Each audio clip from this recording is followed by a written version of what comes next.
सब पूजा पाठ करते हैं, स्नान कराते हैं, भगवान जी को पोशाक धारण कराते हैं, जो हमारा दिल करता है, खूब माला फेरते हैं। लेकिन कितने लोग ऐसे हैं जो ऐसी प्रार्थना करते हैं, यह मुझे ज़रूर बताइएगा। हरे कृष्णा दोस्तों, राधे राधे। आपका मेरे YouTube चैनल पर स्वागत है। आशा करती हूँ सब खुश होंगे, मंगल होंगे। कई बार लोग बोलते हैं हमारा बच्चा उल्टा बोलता है, अच्छा नहीं बोलता है, तो बच्चा कहाँ से सीख कर आया है? बच्चे ने वो आपसे ही सीखा है, कभी आपने ऐसा बोला है? बच्चे तो जैसा देखते हैं वैसा ही करते हैं।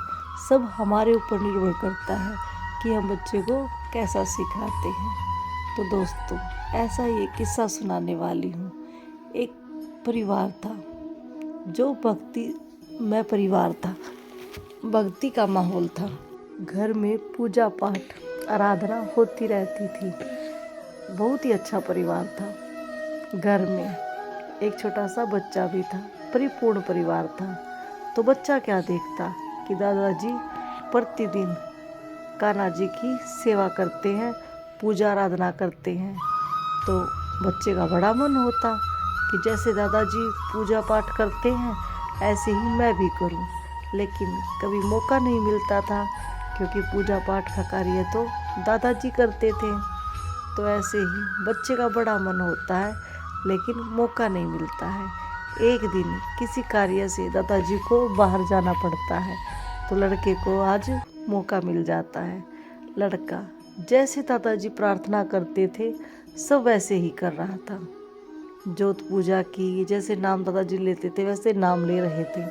तो घंटी की आवाज़ आ रही थी और दादाजी गेट में आ जाते हैं। तो क्या देखते हैं कि घर से धूप की और घंटी की आवाज़ आ रही है। कौन पूजा कर रहा है? तो दादाजी छुपके से देखते हैं कि उनका पोता भगवान श्री कृष्ण से बातें कर रहा था। जैसे बातें दादाजी करते थे ऐसे ही पोता भी कर रहा था।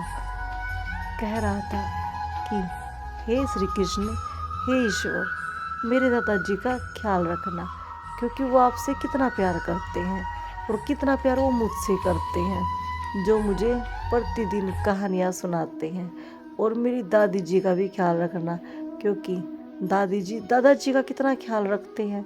अगर दादी जी दादाजी का ख्याल नहीं रखेगी तो दादाजी कैसे जिएंगे?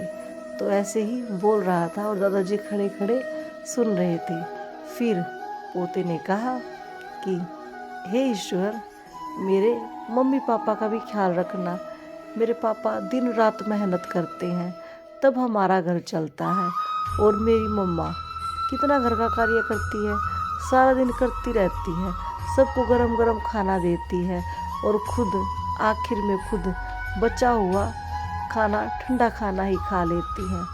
और हे ईश्वर, सबसे बड़ी बात, आप अपना ख्याल रखना, क्योंकि आप तो पूरी दुनिया का ख्याल रखते हो। आप जितने भी जीव हैं, जितने प्राणी हैं, जितने भी व्यक्ति हैं, आप सबके जीने की व्यवस्था करते हो, सबका घर चलाते हो। और सब जो कोई भी कुछ आपको बोलने आता है, आप उन सब की बातें सुनते हो, खड़े रहते हो। आप तो खड़े खड़े सारा दिन थक जाते होगे, और सारा दिन सबकी बातें सुनना, सबकी बातें मानना, आप भी कितनी मेहनत करते हो। तो सबसे पहले आप अपना ख्याल रखना, क्योंकि अगर आपको कुछ हो गया तो ये जो दुनिया चलती है, इतना कुछ आपने इस दुनिया को दे रखा है, वो कैसे चलेगा? तो अब दादाजी अपने पोते की सारी बातें सुन रहे थे और आँखों से आंसू आ जाते हैं कि मेरा पोता कैसी कैसी बात कर रहा है कृष्णा से। ऐसे ही खड़ा खड़ा सोच रहा था दोस्तों, जो कि इस लड़के ने अपने घर में माहौल में देखा वैसा ही लड़के ने किया। क्योंकि जैसे बातें दादाजी ईश्वर से करते थे वैसी ही बातें पोता ईश्वर के साथ कर रहा था। और दादाजी ये सुनकर बड़ा खुश हुआ कि मेरा पोता कितनी अच्छी अच्छी बातें कर रहा है और ईश्वर का भी धन्यवाद कर रहा है और ईश्वर का भी हालचाल पूछ रहा है कि आप कैसे हो, आप अपना ख्याल रखना। दोस्तों, आज तक किसी ने भी कभी भी मंदिर में जाते हैं, बोल देते हैं हमें ये परेशानी है, इस बात से परेशान, अपनी बोल देते हैं। क्या कभी ये पूछा है कि हे ईश्वर आप कैसे हो, आप अपना ख्याल रखना? कभी बोला है किसी ने? ऐसे नहीं बोला होगा। आप कभी भी सुनना, जिसको जो भी परेशानी होती है ना, ईश्वर को जाके धड़ाधड़ बोल देते हैं। कभी ईश्वर की नहीं सोचते कि ईश्वर ने कितना कुछ हमें दिया है। जो दिया है, क्या कभी उसका धन्यवाद किया है कि ईश्वर हे प्रभु आपने हमें इतना कुछ दिया है, उसके लिए धन्यवाद? नहीं। कभी कोई खुशी होगी ना, उसके लिए भी मंदिर नहीं जाएंगे कि हमें इस चीज़ की खुशी हुई है, उसका धन्यवाद करने भी नहीं जाएंगे।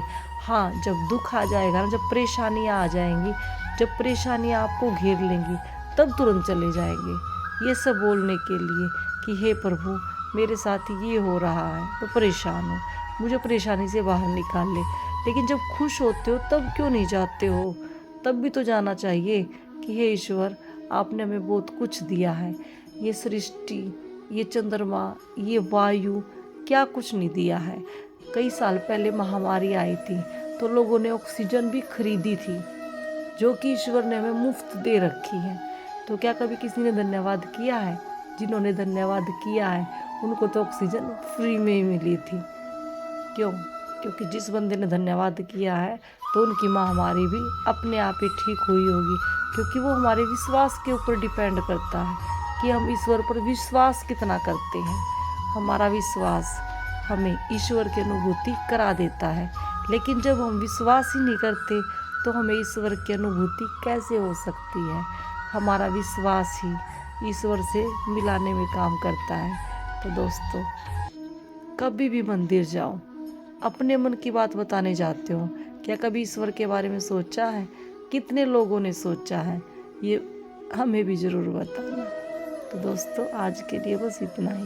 मिलते हैं अगली वीडियो में। तो बोलिए श्री कुंज बिहारी श्री हरिदास, राधे राधे।